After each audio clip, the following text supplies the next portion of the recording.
Assalamualaikum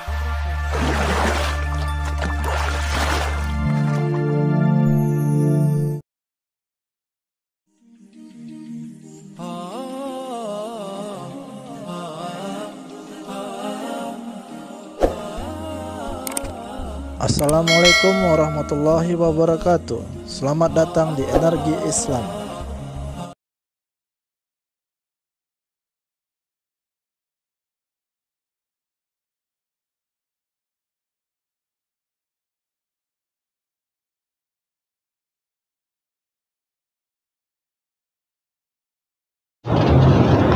Ya, terlebih di saat kita baca itu, kita baca dalam keadaan iman kita, dalam keadaan yakin kita, dalam keadaan ikhlas kita, insya Allah. Ya Allah alam, kita nggak tahu matinya kita kapan, maka mudah-mudahan matinya kita insya Allah min ahlil jannah. Ya, amin ya rabbal alamin. Dan di antara yang diriwayatkan oleh Shaddad ibn Aus adalah hadis yang akan kita bahas pada pertemuan hari ini. Anin Nabi sallallahu alaihi wasallam qala innallaha katabal ihsan ala kulli syai'. Sebelum Nabi menjelaskan lebih terinci, Nabi buat pernyataan secara umum. Rasulullah mengatakan, innallaha katabal ihsan, sesungguhnya Allah telah menetapkan. Makna kataba di sini boleh menetapkan, boleh juga mewajibkan. Al ihsan ala kulli syai', berbuat baik kepada siapapun, siapapun. Berbuat baik kepada siapapun. Ini adalah kewajiban setiap manusia. Makna siapapun, siapapun selain Allah itu siapapun, kepada para nabi, kepada para malaikat, kepada para ulama, kepada orang tua, kepada sanak kerabat, kepada kawan, kepada anak, kepada tetangga, kepada siapa? Kepada manusia manapun, bahkan kepada jin, bahkan kepada hewan, siapapun. Innallaha katabal ihsan ala kulli syai'. Ya. Ihsan. Berbuat baik. Bukan hanya kepada orang yang berbuat baik kepada kita. Kalau kita berbuat baik kepada orang berbuat baik kepada kita, itu bukan ihsan itu. Itu biasa-biasa saja, memang balas budi namanya. Tapi yang diinginkan di sini adalah orang yang berbuat baik kepada orang yang bahkan menyakiti kita, orang yang melukai kita, orang yang menzalimi kita. Wah, ini berat.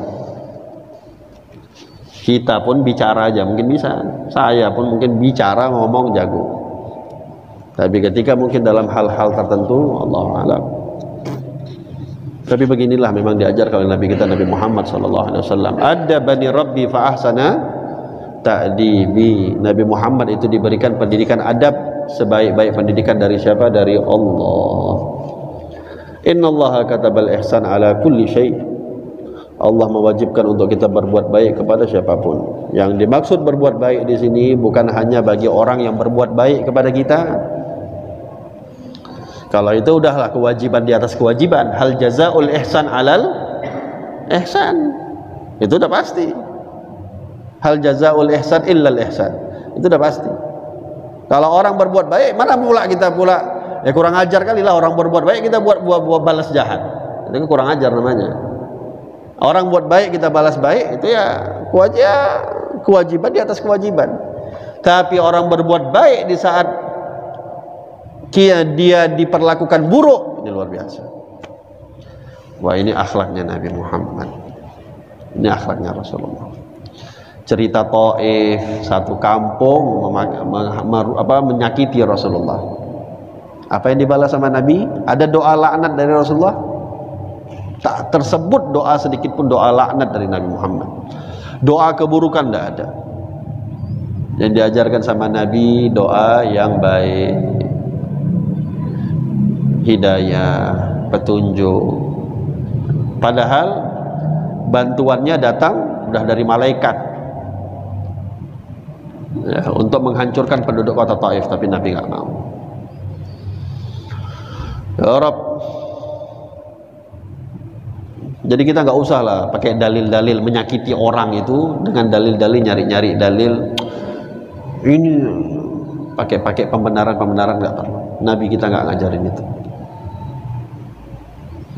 Peristiwa Fathu Mekah, Nabi dalam keadaan super daya. Orang-orang Mekah udah, kafir Quraisy itu udah dalam keadaan tertunduk, nggak bisa buat apapun.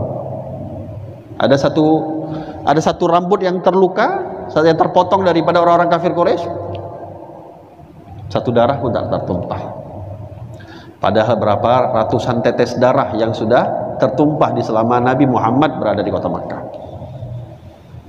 Berapa nyawa yang hilang dari kalangan sahabat ketika Rasulullah berhadapan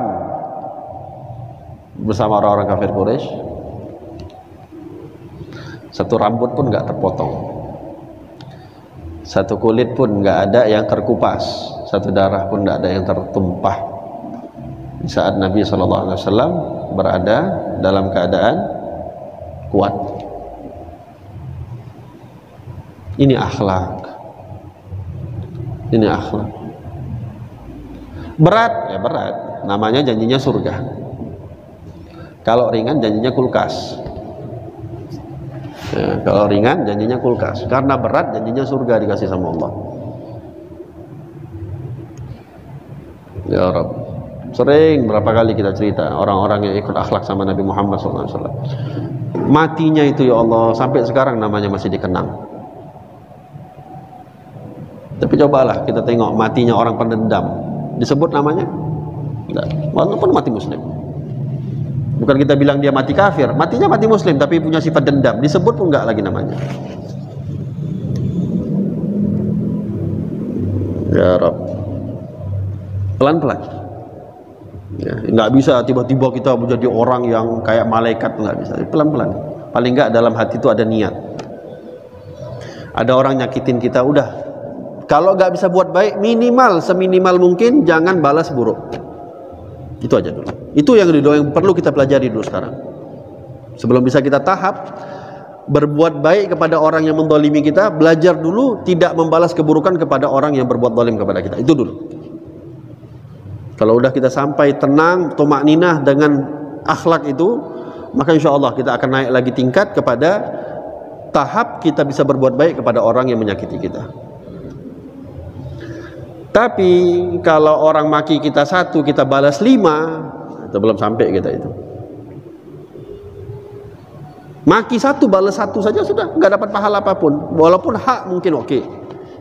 Ada hukum kisos lah misalnya. Dia maki saya maki balik, khalas. Ya sudah, dia buat buruk, kamu buat buruk, berarti gak dapat pahala apapun. Dia maki kamu, kamu senyum, kamu sedekah, kamu senyum saja, atau kamu diam saja, kamu yang dapat pahala, dia yang dapat dosa. Dia maki kamu, kamu balas kebaikan, dia dapat dosa, kamu berdapat lipat-lipat ganda pahala. Ya, tapi ya, kita belajar. Kita bukan tiba-tiba jadi orang baik, enggak. Kita perlu belajar. Kebaikan itu pasti ada prosesnya. Bisa jadi orang yang memiliki akhlak mulia itu ada proses. Nggak bisa tiba-tiba langsung kita punya akhlak, nggak mungkin. Tapi jalani proses itu. Sabar kita dengan proses itu.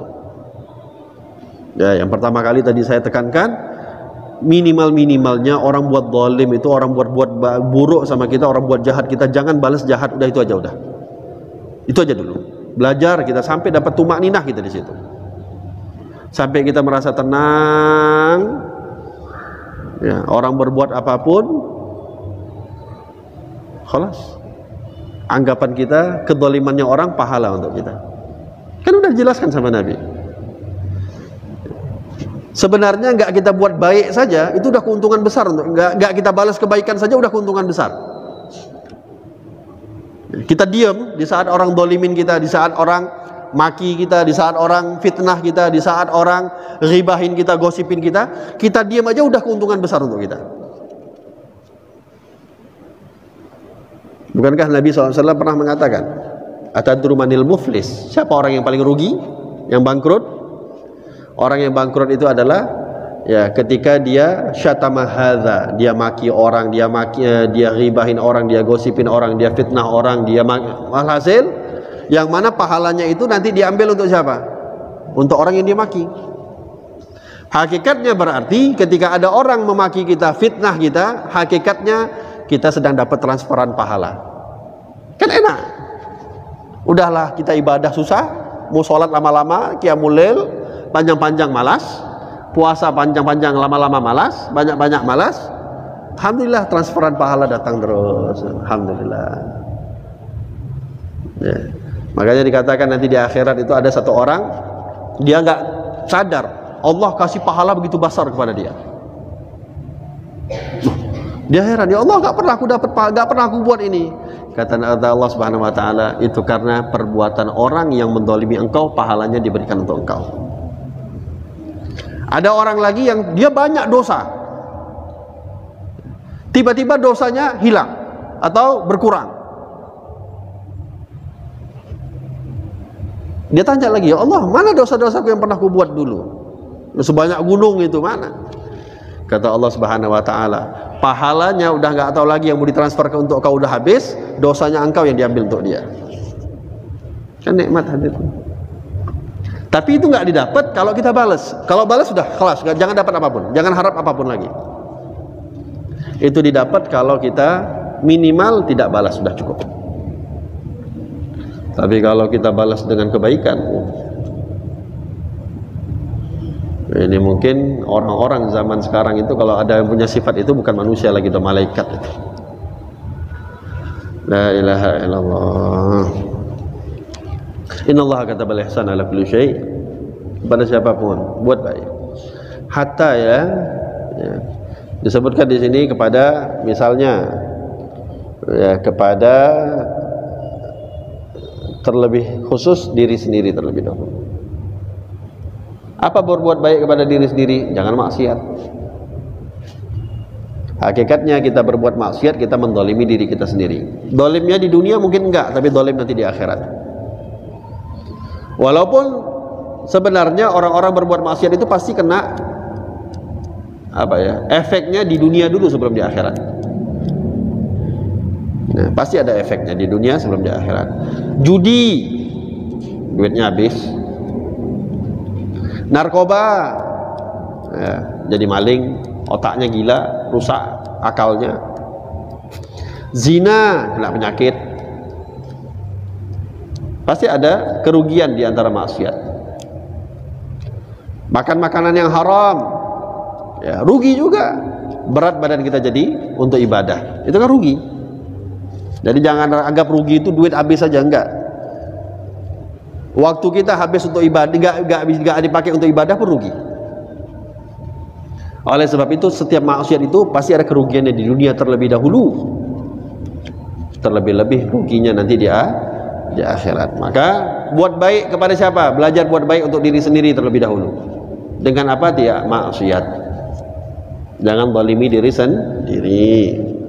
Begitu juga ya kepada keluarga, buat baik, berlemah lembut, ya, beradab yang baik, berakhlak yang baik. Di antara dikatakan di sini berbuat ihsan kepada keluarga adalah wa ya'muruhum bil ma'ruf wa yanhahum 'anil munkar. Di antara berbuat baik kepada keluarga adalah memerintahkan kepada mereka untuk berbuat ma'ruf, apa-apa yang diwajibkan sama Allah, sunnah-sunnah Nabi, dan berbuat baik kepada mereka adalah melarang mereka di atas perbuatan mungkar. Maknanya adalah hakikatnya ya. Di sekarang orang banyak salah artikan. Orang-orang tua banyak salah mengartikan sayang anak. Sayang anak itu bukan semuanya kita kasih. Apa yang dia mau kita kasih, bukan itu sayang anak. Sayang anak, orang tua yang sayang anak yang hakiki, yang paling benar adalah sayangnya anak ketika kita menyelamatkan anak kita daripada api neraka. Itu yang sayang anak. Gak ada manfaat semuanya kita kasih, ya, karena dalih sayang anak, tapi anak yang apa yang kita kasih itu justru malah menjerumuskan dia masuk ke dalam api neraka. Bukan sayang anak itu. Banyak orang tua sekarang anaknya ngerengek-ngerengek, minta HP dibelikan. HP-nya dipakai untuk pacaran, HP-nya dipakai untuk maksiat, main judi online. Sayang anak? Enggak sayang anak itu. Kenapa kok dikasih? Enggak apa-apa, sayang kali. Enggak sayang itu. Itu hakikatnya kita enggak sayang. Hakikat sayang adalah ya, ketika kita bisa menyelamatkan anak kita daripada api neraka, itu sayang. Kalau kita menjerumuskan dia ke dalam api neraka, ya, la ilaha illallah. Jangan harap nanti kita akan menyesal. Orang yang pertama kali menyesal nanti di akhirat. Dan kita pun nanti akan terkena imbasnya. Kita sebagai orang tua pun akan kena imbasnya. Anak-anak akan nuntut, saya minta ini, minta itu, dikasih semua. Gara-gara permintaan saya dikasih, ya, saya akhirnya terjerumus ke dalam api neraka. Loh, dikasih kok nuntut? Ya, karena sebagai orang tua punya hak untuk tidak memberi. Kenapa diberi? Lain cerita, ada anak, kita lihat ini anak udah dewasa, bijaksana, tahu dia memilih yang baik, yang buruk, bisa memisahkan yang antara yang baik, yang buruk. Butuh dia handphone misalnya, nggak apa-apa, bismillah. Ya, dengan kita sudah meyakini ini anak kita akan selamat. Tapi cobalah kita lihat anak-anak sekarang. TK udah pegang HP, smartphone, nah, Instagram, SD, ya Allah, saya berapa kali DM masuk ke HP saya itu, tengok foto, ini anak udah sunat apa belum? Fotonya Masya Allah, la ilaha illallah. Alihada di antara syuf, kata di sini syarih mengatakan, sayangnya kita sama anak di antaranya adalah perintahkan dia untuk amar ma'ruf, itu sayang, dan larang dia akan kemungkaran. Bukan kita biarkan dengan dalih sayang itu salah.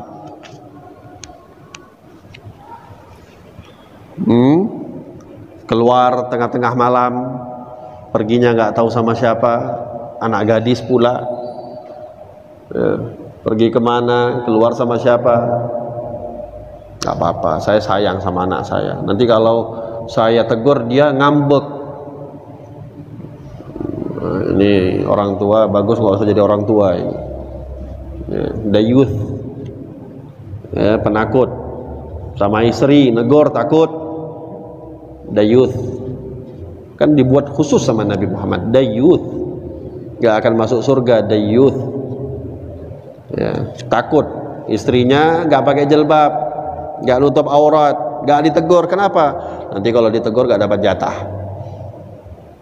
Nanti kalau ditegur nggak masakin. Nanti kalau ditegur dia nggak cakapan. Ini dayuth, ngecut. Hakadha. Bukan artinya kita kejam, enggak, tapi itulah perbuatan ihsan. Itulah hakikat perbuatan ihsan. Sayang kita kepada mereka. Sayangnya kita bukan hanya mereka nggak kelaparan di dunia, bukan itu batas sayang. Tapi sayang kita yang hakiki adalah gimana caranya orang sekitar kita masuk surga. Udah itu semua. Itu sayang hakiki. Buat apa kita sementara mengenyangkan perut mereka, memuaskan hawa nafsu mereka, semuanya kita turutin. Di dunia senang, tapi di akhirat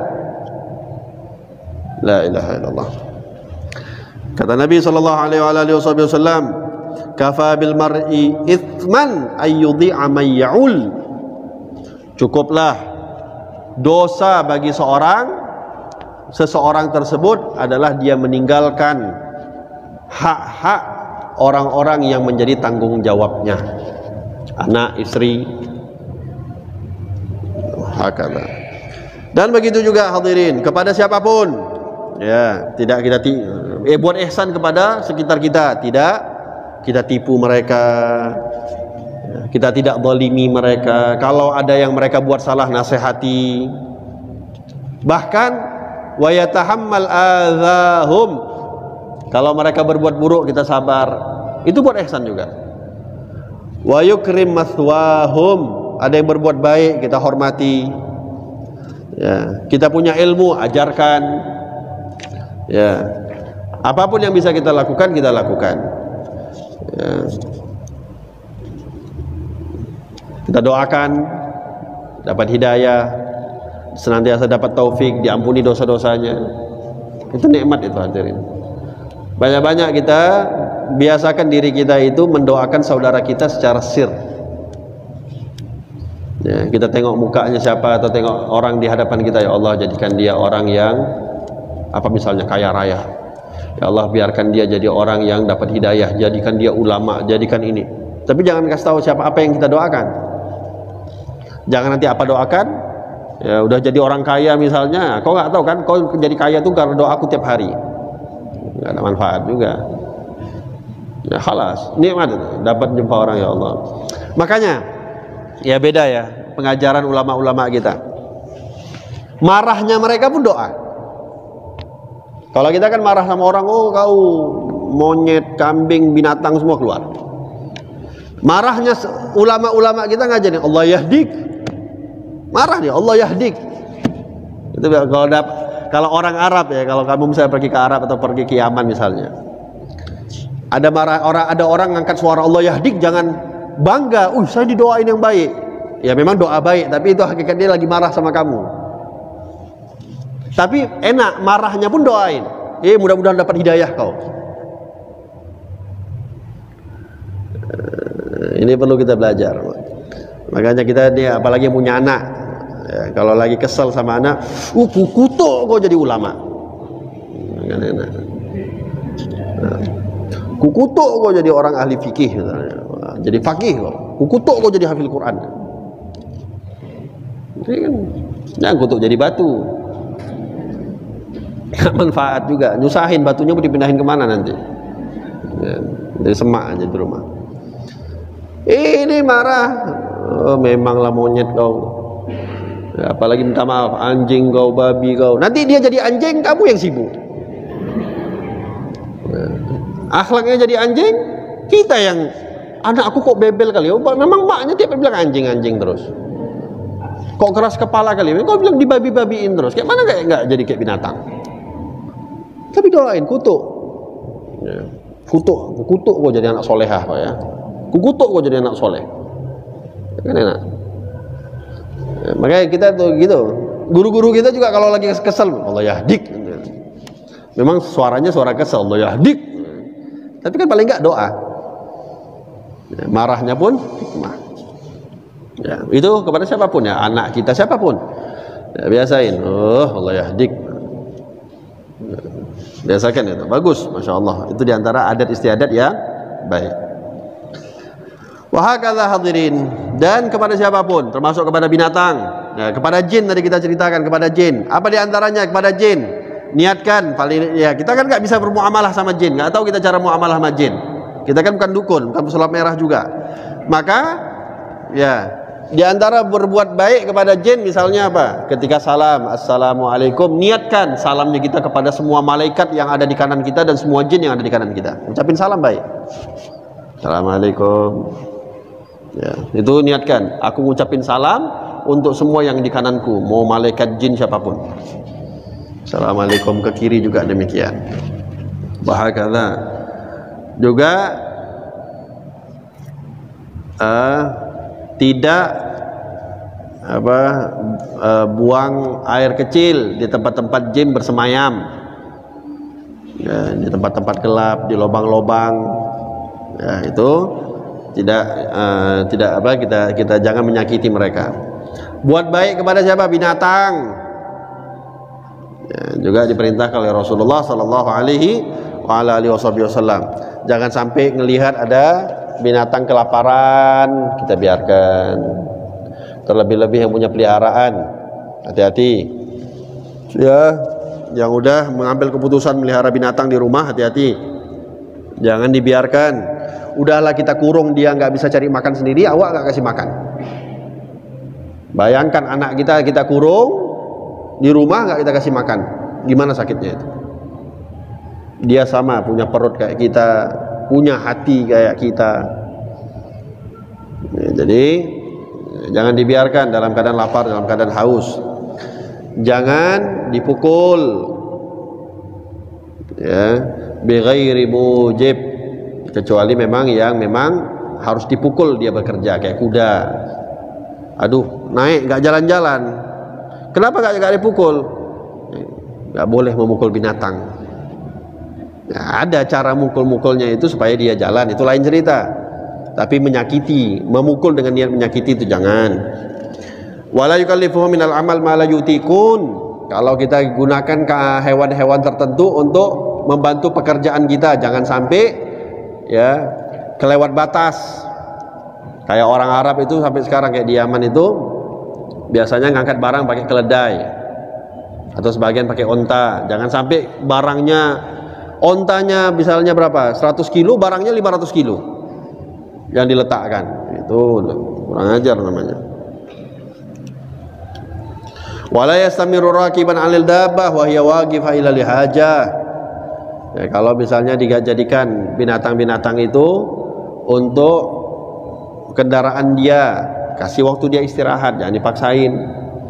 Pernah di masa Rasulullah kan gitu. Rasulullah lagi lewat dalam satu jalan, ada onta ngamuk-ngamuk. Wah, langsung ngamuk-ngamuk ontanya ini. Si pemiliknya di depan, nggak mendiamkan, nggak bisa. Ditengok sama Rasulullah, kenapa ini? Didatangi sama Nabi. Ketika didatangi oleh Rasulullah SAW, dipegangnya sama Nabi, tenang. Ditanya sama Nabi, Rasulullah bicara sama onta ya. Rasulullah bicara sama binatang. Jadi bukan Nabi Sulaiman saja yang bisa bicara dengan binatang. Nabi Muhammad juga bisa punya bikin mujizat demikian. Ngomong sama Nabi, onta ini ngadu. Di akhir onta ini, ya Rasulullah, aku nggak dikasih makan, nggak dikasih minum, suruh kerja terus. Disiksa terus, disuruh kerja terus, makan minum nggak dikasih. Gimana nggak ngamuk ya Rasulullah? Ya Allah, marah Nabi. Kata Rasulullah SAW, apakah engkau tidak memiliki hati nurani? Dia nggak makan, dia nggak minum, kau suruh kerja terus. Akhirnya sibuklah ini yang punya onta, dia cari makanan yang enak-enak, dikasih makan tuh onta, udah kenyang segala macam. Akhirnya ya nggak berani lagi ini yang punya onta ini naik onta itu. Jadi kalau ontanya tetap dipegang sama dia, tapi nggak pernah dinaikin, dibawa gitu aja. Ya, takut ngadu lagi sama Nabi Muhammad SAW. Banyak lagi ya tentang ghazalah, mangkal madhul ghazalah, diantara sifatnya Rasulullah. Ada apa ghazalah, apa bahasa Indonesianya? Kijang, apa kayak kijang gitu ya, rusa atau rusa. Pernah diburu, pernah ada orang memburu rusa di masa Rasulullah, tertangkap, diikat. Ini orang yang berburu itu pergi, entah apa yang dicari keluar, rusanya diikat, nangis-nangis. Nabi lewat, bicara Rasulullah sama rusa itu, kijang ghazalah. Kenapa kok nangis? Ya Rasulullah, aku ikhlas, aku diburu, aku tertangkap. Ya, namanya memburu kan boleh kan, tidak masalah. Aku ikhlas ya Rasulullah, tapi satu jadi bebanku. Aku punya anak baru lahir, belum aku susui ya Rasulullah. Dia sekarang sedang mencari-cari aku. Ini binatang-binatang apa, perempuan betina. Sampai Rasulullah itu ya subhanallah buat perjanjian sama kijang ini. So, kamu ini udah haknya dia nangkap kamu. Ya. Dolim saya kalau saya melepaskan kamu, saya dolim sama dia. Boleh nggak kita buat perjanjian? Apa ya Rasulullah? Saya lepas kamu, kamu kasih susu sampai kenyang anak kamu balik lagi ke sini. Siap. Betul, dibuka sama Nabi, dia pergi, dia cari anaknya, dikasih kenyang, dikasih susu segala macam, pisah sama anaknya, dia balik lagi, dia ikat lagi tangannya, diminta ikat lagi sama Nabi Muhammad. Datang, subhanallah, ketika Nabi ikat, datang, lihat, Rasulullah, kenapa rusanya Rasulullah? Diceritakan lain. Subhanallah, akhirnya yang memburu itu melepaskan, dibiarkan lagi bebas. Akhlaknya Nabi Muhammad sallallahu alaihi wasallam. Hakata. Ya, kepada binatang pun diajarkan oleh Rasulullah bagaimana akhlak. Ya, karena itu semuanya makhluk Allah. Jangan pernah kita anggap Allah binatang aja pun hati-hati. Hati-hati. Itu Sayyidina Abu Bakar Al-Adani, anak daripada Sayyidina Abdullah Al-Aidrus. Orang yang pertama dapat gelar Al-Aidrus namanya Imam Abdullah bin Abu Bakar Al-Aidrus. Punya anak namanya Abu Bakar bin Abdullah. Masih kecil, masih lagi inilah masa-masa taklim gini. Udah selesai taklim, udah mau lulusan. Al-Habib Abdullah ini ngetes anaknya dan murid-murid yang lain. Kata beliau, kalian cari, ini ujian terakhir, ujian tulisan lulus, ujian lisan sekarang yang butuh, ujian praktek. Kalian cari orang yang lebih rendah kedudukannya dibandingkan kalian, bawa kepadaku. Akhir Abu Bakar ini pergi dia ke pasar. Carilah siapa orang-orang yang kedudukannya mungkin lebih rendah daripada beliau. Dapat ada orang tua, bajunya lusuh segala macam. Ini kayaknya bukan pelajar ini. Saya kan pelajar. Boleh nih saya bawa sama abah saya. Pas sudah dekat, dia berpikir, saya penuntut ilmu, tapi dia orang tua. Lusuh badannya, dia nggak banyak dapat nikmat dunia. Bisa jadi dia orang yang ahli qiyamul lail di malam hari. Mungkin dia lebih mulia daripada saya nggak merasa lebih mulia daripada dia. Akhirnya cari yang lain. Dapat orang gila, orang nggak waras. Mau diambil. Ini udahlah, saya kan penuntut ilmu, dia kan orang gila. Ketika mau dekat, dia ingat kalau gilanya dia sebelum balik, nggak ada dosa apapun yang dia buat. Saya sudah balik, pasti saya pernah buat dosa. Pasti dia lebih mulia daripada saya. Dia nggak akan dapat apapun. Akhirnya cari lagi. Sampai akhirnya apa? Udahlah, putus asa, nggak dapat siapapun. Mau pulang, tengok ada anjing. Tengok ada anjing. Udahlah, anjing aja lah aku bawa daripada manusia nggak dapat lagi. Anjing jadilah, penting ada bawa, nggak pulang tangan kosong. Udah mau dibawa anjing, mau dipegang, beliau bilang, ya Allah, anjing ini kalau nanti akhirnya aku hidup, matiku husnul khotimah, oke, aku masuk surga, aku lebih baik daripada dia. Karena kan semua binatang itu jadi debu nanti di akhirat. Tapi ya Allah, kalau aku yang masuk neraka, otomatis, kata Abu Bakar, aku tak menemukan siapapun di atas muka bumi ini yang lebih hina dibandingkan aku. Aku yang paling hina. Akhirnya, sekarang kaulah yang lulus. Kau boleh berdakwah. Selagi engkau tidak merasa diri engkau lebih mulia dibandingkan siapapun, bahkan dibandingkan binatang sekali. Gila, hati-hati. Kalau kita ahli neraka, na'udzubillah min dzalik, itu binatang lebih mulia daripada kita. Dia nggak masuk neraka. Tapi kalau kita masuk surga, okelah kita lebih mulia daripada dia. Tapi siapa yang tahu? Ada yang tahu akhir hayat kita? Nggak ada yang tahu. Oleh sebab itu jangan sementang-mentang saya manusia, itu binatang, suka-suka. Itu yang paling kita kesel, tahu apa tuh? Pertunjukan-pertunjukan topeng monyet tuh, kurang ajar juga itu. Jangan pikir itu monyet tiba-tiba jadi orang penurut, jadi binatang nurut gitu tanpa ada. Habis kena siksa terlebih dahulu itu.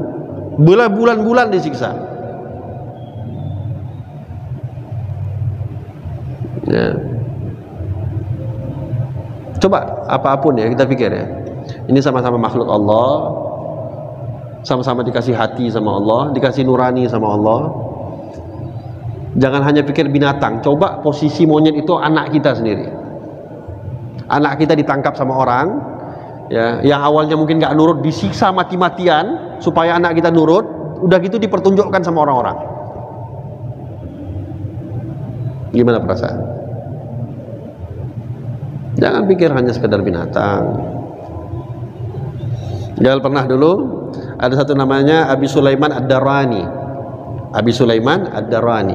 Beliau pernah bilang, "Raqibtu marratan himaran fa darabtuhu marratin aw thalathan." Aku pernah dapat kayak keledai. Orang-orang Arab tuh tunggangannya selain kuda tuh keledai. Aku pernah dapat keledai, lalu aku naik keledai itu, lalu ketika aku jalan, aku pukul sekali, 2 kali, 3 kali. Tiba-tiba keledai pukulnya kuat. Tiba-tiba keledai itu bilang, wah, farafa'a ra'sahu wa nadhara ilaih. Dia tengok mukanya Abi Sulaiman. Ayah Abu Sulaiman, kisos ya, kisos nanti di akhirat. Tercengang ini, binatang kok minta kisos pula. Ya Abu Sulaiman, kisos. Kau pukul aku pukul kau nanti sekali ini. Kalau kau mau nanti kisosnya sedikit, jangan banyak-banyak mukul. Makin banyak kau pukul aku, akhirat makin banyak kisosku untuk engkau. Akhirnya itu keledai ditinggalkan, nggak berani lagi dipukul. Nggak berani dinaikin lagi, dipukul. Jangankan dipukul, dinaikin nggak mau. Jadi jangan pikir tuh kita main saung ayam, judi-judi ayam, laga ikan. Nanti ikan ngelagawa. Yang ngelaga ini, nanti di akhirat awak yang tanduk-tandukan, ayamnya yang hori. Kan nggak konyol itu. Udahlah, nyari hiburan yang manfaat aja sudah. Jangan dengan dalih hiburan tapi melukai orang, melukai siapapun, bahkan hewan. Ini kan hiburan, nggak usah. Hiburan banyak, hiburan yang lain. Hiburan yang nggak nyakitin tuh banyak. Kata. Lalu Nabi SAW mengatakan, "Faida gataltum, fahsinul gitlah." Kalau kamu mau menyembelih, mau membunuh, maka bunuhlah dengan cara yang terbaik. Hukum mati itu sudah diatur. Ya, ada orang yang nggak sholat atau mengingkari sholat, dalam syariat Islam hukumnya dipancung. Ada orang mencuri, tangannya dipotong. Maka kalau syariat Islam bukan artinya tujuannya untuk menyiksa, enggak orang yang dihukum itu, tetapi hanya sekedar menjalankan syariat, itu saja. Maka diajarkan algojo itu, ya, kalau misalnya mau memotong, pisaunya betul-betul yang harus tajam, yang diasah terlebih dahulu. Jangan pisau tumpul, jangan pedang tumpul. Disuruh sama Nabi, padahal orang buat salah loh ini, tapi tetap disuruh berbuat baik. Walaupun engkau mau bunuh dia sesuai syariat, ya, memang syariat membolehkan dia dibunuh, itu pun dengan harus cara yang terbaik. Wa idza dzabhtum fa ahsinu dzibhah. Kalau kamu mau nyembelih, sembelihlah dengan terbaik, dengan cara yang terbaik. Ini khususnya kalau kita misalnya kurban. Tolong diingatin tuh, kalau kalian misalnya ada panitia kurban di masjid-masjid, jangan sekali-kali ya tidak mengasah terlebih dahulu. Pastikan dulu pisaunya atau pedangnya atau apapun yang mau dipotong, goloknya kayak kapaknya atau apapun yang mau digunakan untuk menyembelih itu, pastikan terlebih dahulu memang betul-betul tajam. Jangan gorok udah begini-begini enggak putus-putus. Oh, enaknya kena gorok nih orang. Sakit itu. Di antara adab yang berikutnya juga, yang banyak ini sekarang nggak diperhatikan, khususnya di tempat-tempat umum, di masjid-masjid atau segala macamnya. Apa itu? Ketika menyembelih, ya, disatukan hewan-hewannya. Next, gorok, kawannya tengok-tengok di sini. Kambing-kambingnya tengok-tengok semua di sini. Lepas satu, nanti ambil lagi. Yang lain yang hidup, kambing-kambing yang hidup masih tengok. Hadza haram. Ini haram. Jangan main-main. Jauhkan. Paling enggak buat penutup. Nabi SAW pernah melihat ada satu orang tukang sembelih. Ya. Tahu, dia bukan nyembelih hewan di depan hewan yang lain, tapi dia cuma ngasah pisau di depan kambing yang mau dipotong. Dia ngasah pisau di depan kambing yang mau dipotong.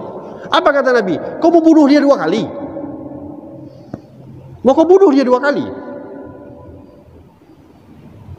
Nah, marah Rasulullah SAW. Kalau kau mau mengasah, pergi jauh-jauh dulu. Jangan sampai yang kau mau bunuh itu, kau yang kau sembelih itu tengok. Ini seringnya kita, kambing banyak-banyak, lembu banyak-banyak, satu kita potong, kawan dia tengok. Cobalah kita tengok. Kadang ya orang yang punya hati nurani, tengok kambing dipotong aja kita udah nggak rasanya sedih. Apalagi coba manusia dipotong depan kita.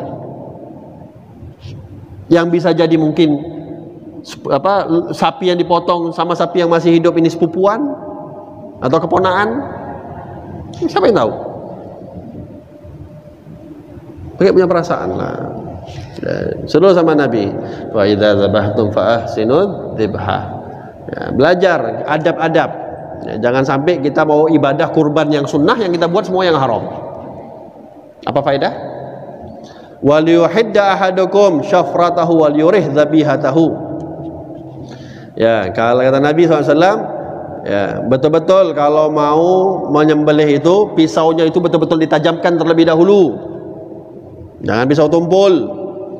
Wal yurih dzabihatahu. Dan kata Rasulullah, dibuat senang dulu itu yang hewan yang mau dipotong. Dibuat senang. Ya. Jadi besok nih kalau misalnya kurban, sebelum dia kurban, kalau bisa sapi kita bawa ke mall dulu, jalan-jalan shopping, ya, pergi bawa ke Brastagi, kayak jalan-jalan, biar senang. Dibuat pula besok nanti. La ilaha illallah, artinya senangin. Senanginnya apa? Binatang senangnya apa ya? Makan. Binatang itu senangnya makan. Makanya manusia itu kalau senangnya makan aja berarti kayak binatang. Ya. Senangnya binatang makan, kasih makan kenyang-kenyang. Dan itu kan ngaruh. Berpengaruh loh. Apa namanya? Kalau hewan itu dalam keadaan stres sebelum dipotong, itu dagingnya menyusut, dagingnya nggak lezat, nggak enak, itu ngaruh.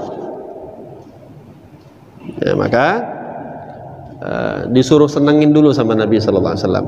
Makanya dulu itu kayak di beberapa kota itu, ya, Rasulullah ada adat-adat.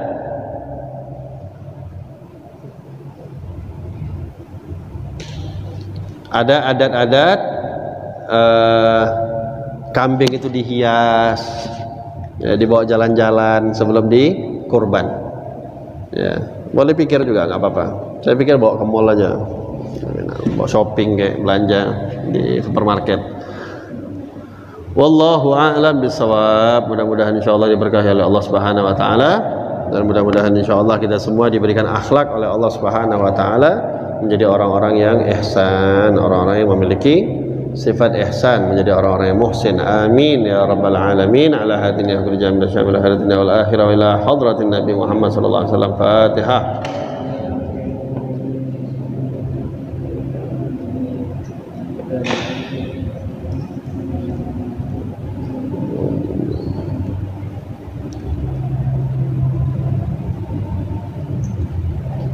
Subhanakallahumma wa bihamdika asyhadu an la ilaha illa anta astaghfiruka wa atubu ilaik. Assalamualaikum warahmatullahi wabarakatuh.